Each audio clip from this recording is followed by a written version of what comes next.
All right, I wanted to talk more about mycorrhizal habitats. So I didn't know about this when I first started gardening, but there's endomycorrhizal fungi and there's ectomycorrhizal fungi. And the endomycorrhizal fungi actually gets into the roots.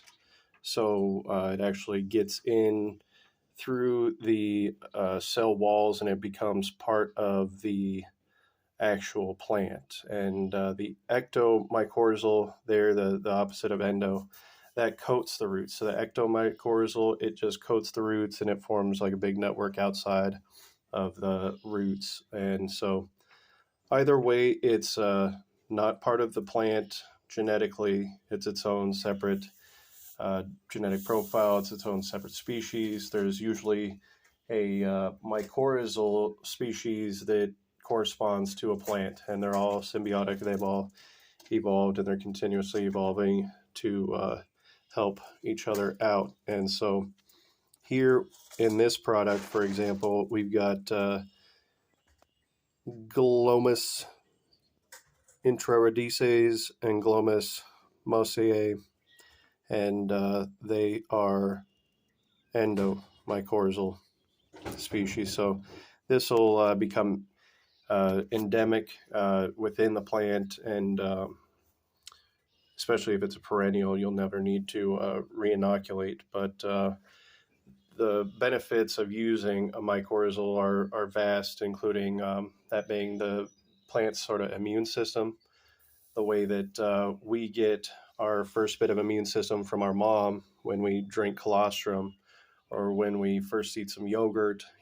That's our first line of defense against things that come into our body, into our gut, and that we're, eating. And you can imagine, there's a lot of pathogens in the soil that the plants have to deal with. So this is their number one line of defense, is the mycorrhizal inoculant. And, a lot of soil has this stuff already, but I really recommend picking up a mycorrhizal inoculant so that you can ensure healthy plants, hardy plants, and then also another benefit is greater yield. So, if the plant doesn't have to spend all of its energy fighting, and it also can use its glucose for growing instead of giving glucose to an infection, then it's going to obviously be producing more healthier harvest and a more bountiful harvest as well. So consider this year, if you're not already using it. Dino-Myco is my favorite product. It's super affordable. A little bit goes a long way. I've been using this bag since like 2021, I think, or something like that. I mean, I'm telling you, a little bit goes a long way. We're looking at 1 teaspoon for 1 pint in container gardening. And, I just sprinkle a little bit in the rows when I'm doing row gardening. I want to also talk to you guys about what we're feeding as an organic gardener. I use bone meal and blood meal. Bone meal and blood meal are the absolute best, in my opinion, in terms of nitrates, in terms of bioavailability, in terms of phosphorus.